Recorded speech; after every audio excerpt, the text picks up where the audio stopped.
making my own instruments seemed like a way to combine, to synthesize my interests and help me to not feel as scattered as I did.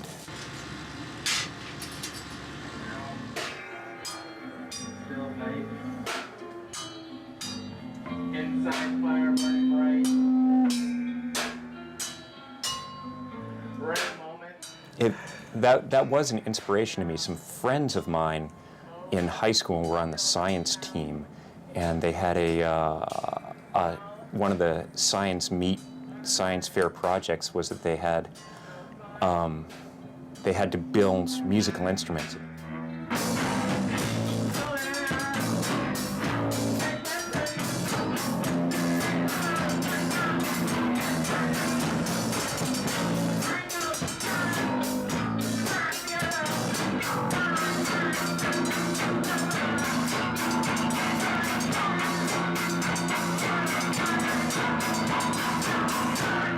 So I think that stuck with me, and I then I went to college and became a sculpture student at the University of Massachusetts, but I had been playing a lot of guitar and very interested in music too.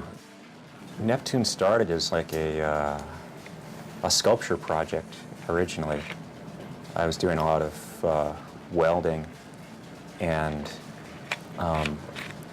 I decided to weld a guitar just kind of to see if I could, and it came out pretty rough, but it played and people were interested in it, so I made a couple more, and then I thought, well, I wonder if I could get some musicians together and we could try to play these things, you know, and maybe we'll do a performance with them.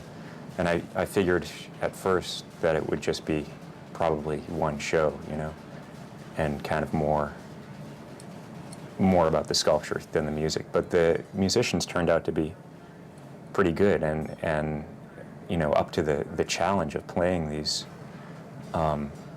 difficult and idiosyncratic instruments. And so the band was born that way. We became Neptune, and we played once, and then we played again and again. Automatic.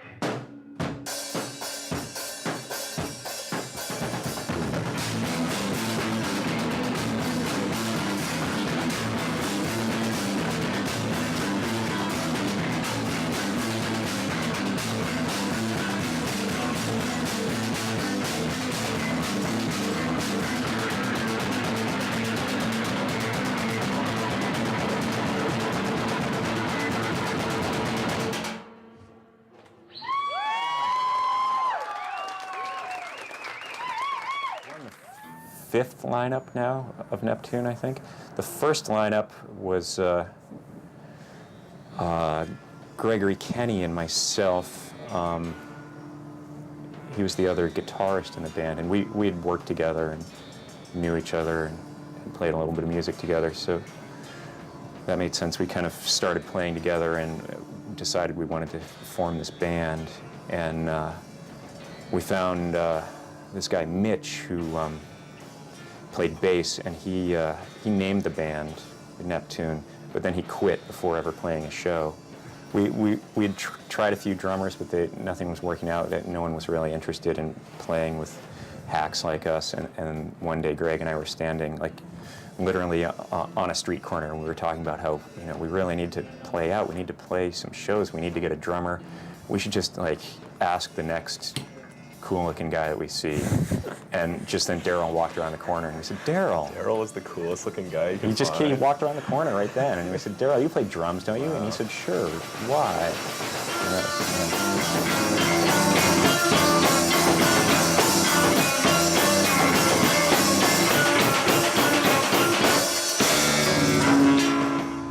I joined the band a couple of years ago because I've been playing around in bands for a couple of years, and I was friends with John, the drummer, and he was a big fan of his old band, and we eventually, joined the band together.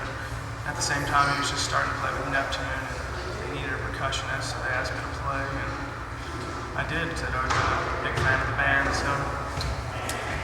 I think with Dan and I, it's like a lot more percussive elements to the band as far as writing, but I mean, I don't know how much you can write with percussion, but it definitely has an effect on how the songs come out. And Saw blades are kind the saw blades are like, yeah, it's like the newest instrument, right? Or maybe the Yeah. bass guitar is. The half bass, half guitar. Whatever. Yeah, I'm not sure. It's pretty new, yeah. So it's like more, Neptune used to have a percussionist and a drummer, but the saw blade rack's like a new, like that xylophone sort of thing. So Dan and I work together a lot on having more rhythm. Sort of Dan works on it. I sort of just play.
we generally just kind of, I don't know, improvise stuff to get it together. I mean, I hate using the word jam, but a lot of times it's what we do.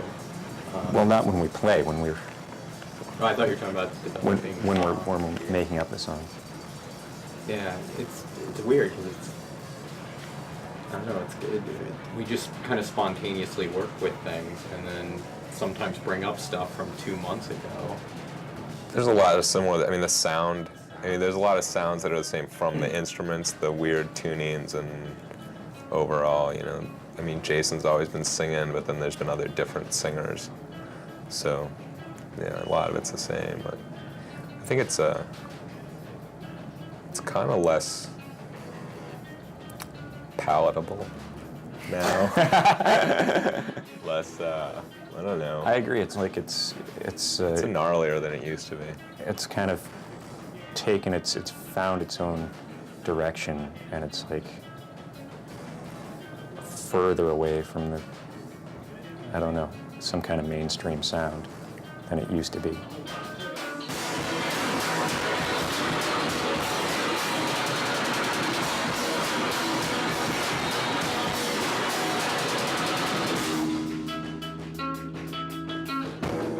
A lot of trying to listen to each other, a lot more than there used to be, trying to listen to each other in rehearsal, and I don't know about like veto power necessarily, but I think we do try to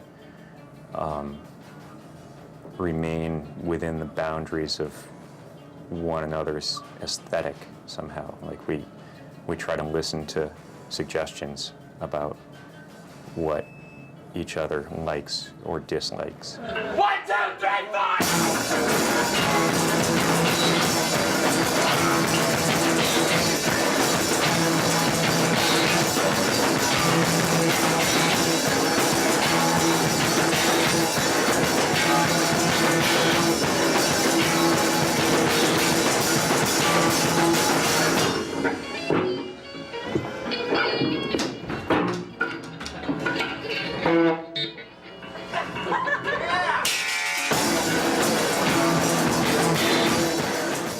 Oh, the water glass, yeah, where Jason smashes a glass. Yeah, that, I don't know how that all came about. I think it was, you know, that pause is really long and nobody could really count it the right way, so that's how we get back into the song. As for the song itself, I don't know, it's about, I think it was about Jason and his roommate Gabe getting in a car accident. turn playing that song, like sometimes Jason will just throw the glass up in the air, or other times he'll just smash it, shards go flying and hit John in the legs. And the last show we played, the Oni Gallery, it hit, like glass got into someone's mouth and into someone's eye, but they didn't seem to care. So I broke the glass, you know, and it's like, it's part of the song. It's like, you know, it's a song about, called The Water Glass, about a glass that breaks, and so we break a glass in it.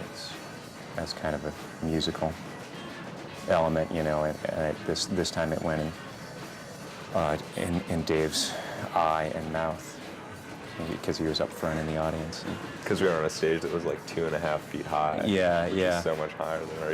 Yeah. Yeah. It's like where I broke it on the cymbal was like really You just didn't at get eye that level. much, yeah. Yeah. Audience participation's nice. Yeah. They should have waivers, maybe, you know. Hand out goggles or like That's a good Gallagher, idea. you have Safety good. people would always have plastic raincoats on. Right, yeah.